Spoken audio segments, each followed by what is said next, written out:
today, being that school is getting ready to start very shortly, most of our young girls need to be relaxed or touched up from this fall year of school last year. They had the relaxers, and over the summer they probably didn't get a relaxer. So what we're going to do today is we're going to show you how to baste, and then we'll go into the processing of a relaxer.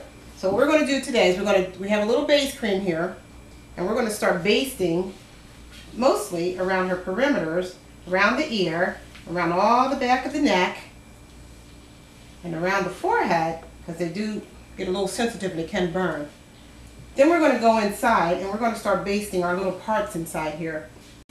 Now that we're done our basting, what we're going to do is we are going to start her relaxer. But what we're doing is we're going to do a touch-up of the roots from her last year's relaxer over before the summer came. So just watch the process and you will see, and you'll be able to do this at home right. I like to perm all around the edges first of everything I basted. So I'm going to do it just so. And then go through the whole head and do the same process through the whole head. But your timing should be of the essence. You want to make sure you're putting it on in the right amount of time for her. This is a child, so we're going to try to do this on her in 15 or less. But just make sure you go right through every section, part it, and get it through. It's going to be a little tough at times, but just work yourself through it. Get it on there. Now we're on our third section. We've been working on her for 3 minutes now. And we're still working on just the new growth only. We have plenty of time. We've only been on this for 4 minutes now.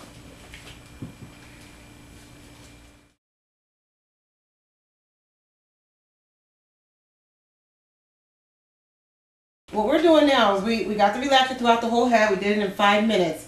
We know you don't have the speed to do it at home, but do the best you can. What we're going to do now, we're going to break all this hair down, all that new growth. We're just breaking it right down. And then with time, you know, it's still kind of rough.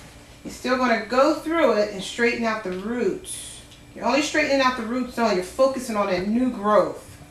Focusing on new growth. You are going to overlap. If you think the child has been permed, say 6 weeks ago, we'll show you how to do that very shortly. In the meantime, this is a summer girl who hasn't had a perm since probably last April or May because of the summer, because of school coming to its end, and her mother didn't bring her in, and you know, to get a retouch since then. But now the summer's over, school is getting ready to start. This is what we're doing. We're getting her ready for school. So you want to look a little closer and notice how the roots are straightening out.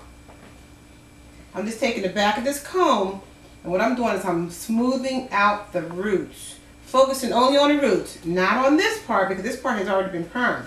But a little perm gets on there fine. But this part here, you want to straighten out roots, because this is what people seem to have a big thing with, is making sure the roots are straightened out. See how I'm just breaking this down? I'm just actually just taking my hand and I'm pulling it right through just to smooth everything out so it'll meet. The same thing. It will not hurt the hair if you do it once a year.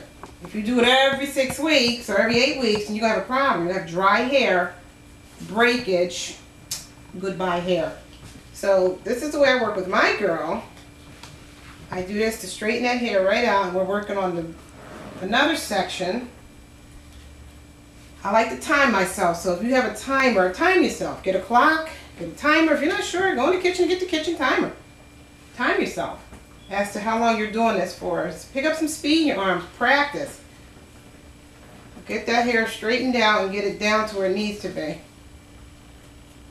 Now we're going to take and bring all the leftover perm, which is not much, it's very little.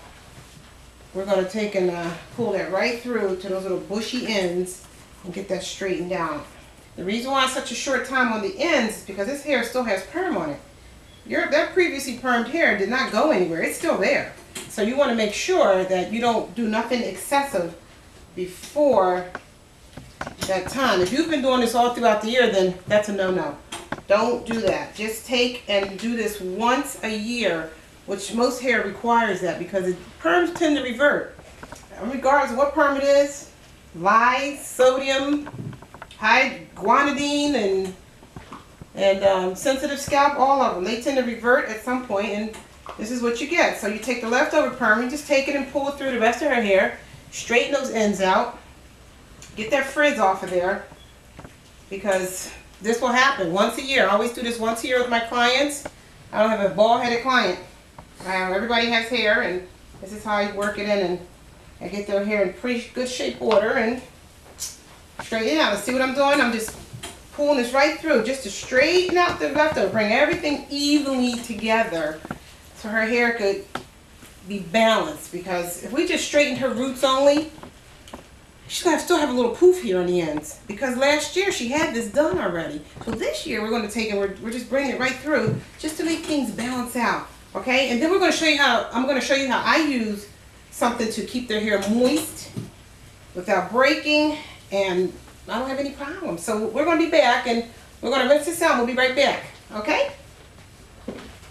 Okay, so now that our little girl has now been rinsed out from her relaxer, and as I told you, we brought it to the roots, we straightened out her roots, but then we went back and we ran through real quickly to straighten out the ends, and see how her ends are so real straight?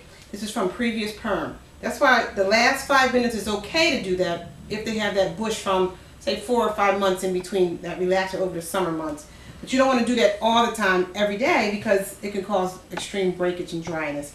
Okay, so what we're going to do now, I'm going to show you what I like to do. I like to use like a little protein and put it through her hair. I do this with everybody. Protein is always good.